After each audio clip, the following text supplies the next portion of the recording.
নমস্কার বন্ধুরা, প্রতিবারের মতো আজও হাজির হয়ে গেলাম নতুন একটা রেসিপি আপনাদের সাথে শেয়ার করে নেওয়ার জন্য। আজকের আমি আপনাদের সাথে এই রকমই কাঁচা আমের ঝুরি আচার রেসিপি শেয়ার করব। আর টক ঝাল মিষ্টি হয়, দারুণ খেতে লাগে।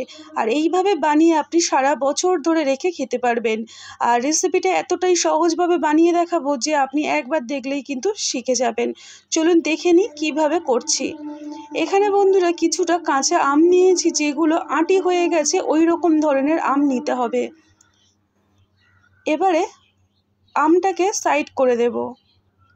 প্রথমেই আমাদেরকে কি করতে হবে, একটা নুন জল গুলে রাখতে হবে। এখানে আমি একটা পাত্র নিয়েছি, তার মধ্যে কিছুটা লবণ দিয়ে দিচ্ছি। লবণটা অবশ্যই করে আম যত পরিমাণে নেবেন তার উপর নির্ভর করছে। এবং তার মধ্যে জল দিয়ে দিলাম। এই নুন আর জলটা গুলতে সময় লাগবে, তার মধ্যে আমটা কেটে রেডি করে নেব। এখানে বন্ধুরা আমটা কিভাবে কাটছি একদম পারফেক্টভাবে আপনারা দেখে নিন।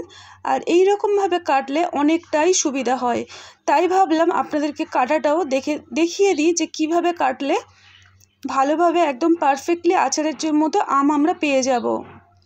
সমস্ত খোসাগুলো ছাড়িয়ে নিলাম বটির সাহায্যে, আপনারা চাইলে পিলারের সাহায্যেও ছাড়িয়ে নিতে পারেন। এবারে যেহেতু আঁটিযুক্ত আমটা নিয়েছি, সেই কারণে এই রকম বটির সাহায্যে কাটবো, যাতে করে আঁটির মধ্যে ধাক্কা লাগে। এবং সমস্ত আমটাই দেখুন লম্বা লম্বা করে এরকম ঝিরিঝিরি করে কেটে নিয়েছি। যতটা ঝিরিঝিরি করতে পারবেন ততটাই ভালো হবে। এবারে একটা হাতের সাহায্যে এইরকমভাবে যেভাবে আমরা আলু ভাজা কাটি, ঠিক সেম টু সেম ওই রকমভাবেই পুরো সমস্ত আমটা কেটে রেডি করে নিচ্ছি। দেখুন বন্ধুরা, আমগুলো ঠিক এই রকম একদম পাতলা পাতলা ঝুড়ো ঝুড়োভাবে কেটে নিতে হবে। আমটা যত ভালো কাটা হবে কি ততটাই আচারটা কিন্তু খেতে ভালো হয়। এই ঠিক একই রকমভাবে আমার যতটুকু আমের প্রয়োজন সমস্ত আমটাই কেটে রেডি করে নিচ্ছি। নুন জলে দিলাম এই কারণ আমের যে একটা কষ সেটা কেটে যাবে এবং আমের ভিতরে লবণের স্বাদটা চলে যাবে। তো সেই কারণে 5 মিনিট এইভাবে রেখে দেব নুন জলের মধ্যে। দেখুন বন্ধুরা, জলটা সাদা হয়ে গেছে। আমের যে একটা কষ থাকে, আঠা ভাব থাকে, সেটা কিন্তু সমস্তটাই বেরিয়ে আসবে। এইভাবে 5 মিনিট রেখে দেব। ঠিক 5 মিনিট পরে দেখুন বন্ধুরা, আমটা কিন্তু অনেকটাই নরম হয়ে গেছে। এবারে লবণ জল থেকে সমস্ত আম জল ছেঁকে আলাদা একটা পাত্রে নিয়ে নিচ্ছি। সেটা পরিষ্কার জলে নিয়ে নিলাম এবং 2 থেকে 3 বার জল পাল্টে আমটাকে ভালো করে ধুয়ে নেব।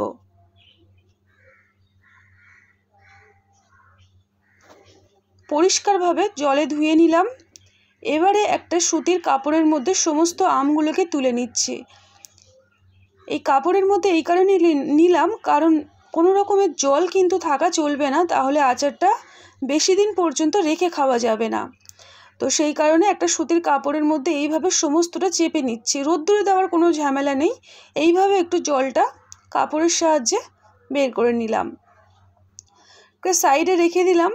এবারে আমি একটা পাত্র নিয়ে নিয়েছি, তার মধ্যে সমস্ত আমগুলোকে দিয়ে দিচ্ছি। অবশ্যই করে পাত্রটা একদম শুকনো হতে হবে। এবারে দেখুন বন্ধুরা, এখানে আমি আচার তৈরি করার জন্য বেশ কিছুটা চিনি নিয়ে নিয়েছি, আর তার সঙ্গে আমি ভেলি গুড়ও ব্যবহার করছি। আপনারা চাইলে শুধু চিনি দিয়ে করতে পারেন বা গুড় দিয়েও করতে পারেন, তবে গুড় নিলে একটু পরিমাণটা বেশি দিতে হবে, কারণ গুড়ের যে মিষ্টি ভাবটা সেটা কিন্তু চিনির তুলনায় অনেকটাই কম থাকে, তবে গুড় শরীরের পক্ষে অনেকটাই স্বাস্থ্যকর। তো এবারে গুড় আর চিনি সমস্তটাই ভালো করে আমের সাথে মেখে নেব। যখনই মাখতে শুরু করে দিয়েছি তখনই কিন্তু অনেকটাই নরম হয়ে যাচ্ছে। 10 মিনিট ওইভাবে রেখে দেব। তার মধ্যে একটা মশলা তৈরি করে নিচ্ছি। 2টো শুকনো লঙ্কা নিয়ে নিলাম, একটু গোটা জিরে নিয়ে নিচ্ছি, আর নিয়ে নিচ্ছি 5 ফোড়ন। এই মশলাটাকে 1 থেকে 2 মিনিট কম আঁচে ভেজে নেব। সুন্দর একটা গন্ধ বেরোলে এখানে আমি শিলে ভালো করে মিহি করে বাটবো না, একটু গোটা গোটা থাকবে, ওই রকম করে বেটে নিতে হবে। আপনারা চাইলে আমটাকে রেডি করে কিন্তু দেখুন বন্ধুরা, এখানে মশলাটা ঠিক এই রকম একটু গোটা গোটা থাকবে। মশলা আমার রেডি হয়ে গেল। আমটাও আমের ওখানে চিনি দিয়ে মিষ্টির মধ্যে রেখে দিয়েছে যেহেতু, দেখুন বন্ধুরা এখানে ঠিক আমি আপনাদেরকে 10 মিনিট পরে দেখাচ্ছি কতটাই গলে গেছে পুরোটা সম্পূর্ণ। এবং আমি না রান্না করছিলাম, যেহেতু গরম ভাত আমার হয়ে গেছে, ভাতের ওপরে আমি এটাকে বসিয়ে রেখে দিয়েছিলাম, তাই খুব তাড়াতাড়ি গুড়টা গলে গেছে, আমের সঙ্গে মিশে গেছে। দেখুন বন্ধুরা কতটা জল বেরিয়েছে। এবং এইটা দিয়েই কিন্তু সমস্ত আচারটাকে তৈরি করে নেব। এই জলটা কিন্তু একদমই ভুল করে ফেলতে যাবেন না। এবারে গ্যাসের আঁচটা জোরে দিয়ে দিয়েছি, এবারে ফোটা পর্যন্ত অপেক্ষা করতে হবে।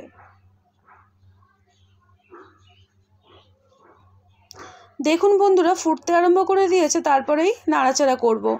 যেহেতু চিনি জলে ভিজিয়ে রেখেছিলাম, সেই কারণে আমগুলো কিন্তু এতটুকুও গলবে না, সেটাতে আমি আপনাকে 100% গ্যারেন্টি দিতে পারি, কারণ চিনি জলে দেওয়ার পরে আমটা অনেকটাই শক্ত হয়ে গেছে। এবারে আপনি যদি ঢাকনা দিয়ে বা ঢাকনা ছাড়াও ফোটান, তাতেও কোনো ভয়ের কারণ নেই। আর আমগুলো এইভাবে আচার যদি আপনি তৈরি করেন, আমগুলো একদম গোটা গোটা থাকবে। ঠিক এই পর্যায়ে একটু যখন ফুটতে আরম্ভ করে দেবে, 3-4 মিনিট পরে ভাজা মশলাটা ঠিক এই পর্যায়ে দিয়ে দেবো।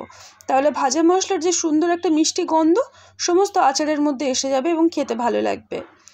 এবারে দেখুন বন্ধুরা, এবারে আচারটাকে খুব ভালো করে ফোটাবো। যদি আপনারা উনানে করেন, আঁচটা কিন্তু জোরে দেবেন, আর গ্যাসে হলে হাই ফ্লেমে দেবেন। এখানে ঢাকনা দিয়ে রাখবো 2-3 মিনিট।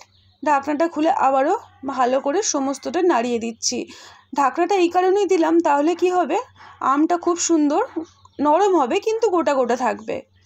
আর যদি ঢাকনা ছাড়াও করেন, তাতেও অনবরত নাড়িয়ে নাড়িয়ে সেটাকে আচারটাকে তৈরি করে নিতে হবে। ঢাকা দিয়েছিলাম, আচার তৈরি করার 2বার ঢাকা দিয়েছি, 2-3 মিনিট করে ঢাকা দিয়ে রেখেছিলাম, তারপরে আমি আর ঢাকনা দিচ্ছি না। এবারে এই যে মিষ্টি রসটা রয়েছে, এটাকে পুরোটা শুকিয়ে নিতে হবে। আমি এখানে শুকিয়ে নিচ্ছি, আপনারা চাইলে কিন্তু ঠিক এই পর্যায়ে ঠান্ডা করে বয়ামে ভরে রাখতে পারেন, তাতেও কোনো অসুবিধা নেই। তবে মিষ্টি ভাবটা, এই জেলি জেলি ভাবটা থেকে যাবে। কিন্তু আমি চাইছি আজকের আচারের জন্য একদম পারফেক্ট, একদম শুকনো এবং ঝরঝরে হবে। আপনি যদি মনে করেন কাঁটা চামচ দিয়ে আমগুলোকে একটার পর একটা তুলবেন, তোলাও যাবে। এইভাবে লো টু মিডিয়াম ফ্লেমে রেখে অনবরত নাড়িয়ে আচারটাকে সুন্দর করে শুকনো শুকনো করে নিচ্ছি। বন্ধুরা দেখুন, এখানে আমি কোনো রকম ফুড কালার বা কোনো রকম গুঁড়ো লঙ্কা বা হলুদ কিছুই ব্যবহার করিনি, কিন্তু কালারটা কত সুন্দর এসছে।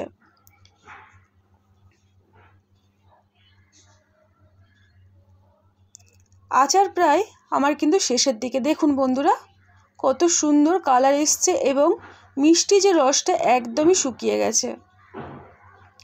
আজকের আমাদের টক ঝাল মিষ্টি এই রকম কাঁচা আমের ঝুড়ি আচার একদমই তৈরি হয়ে গেল। আর এই রকম ঠিক শেষের দিকে একটা জিনিস এখানে আমি অ্যাড করব। দেখুন বন্ধুরা, এখানে আমি 1 চামচ পরিমাণে ভিনিগার দিয়ে দিলাম। কারণ হলো, সারা বছর যেহেতু রেখে খাবো, ভিনিগারটা দিলে জিনিসটা আচারটাকে ভালো রাখবে, নষ্ট হতে দেবে না। তো সেই কারণে অবশ্যই করে আমি এখানে ভিনিগার দিলাম। আপনারা চাইলে লেবুর রসও দিতে পারেন।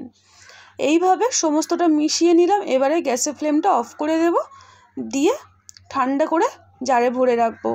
তো বন্ধুরা আজকের আমাদের আচার পারফেক্টলি একদমই তৈরি হয়ে গেল। দেখে যতটা লোভনীয় লাগছে, সত্যি বলতে খেতে কিন্তু খুবই ভালো লাগে। আর এই মিষ্টি আচারের রেসিপিটা যদি আপনাদের এতটুকু ভালো লেগে থাকে, তাহলে অবশ্যই করে একটা লাইক দিয়ে সঙ্গে থাকবেন, আর কেমন হলো সেটা জানাবেন। নতুন হলে আমার পরিবারে আসবেন, আমার তাহলে ভালো লাগবে।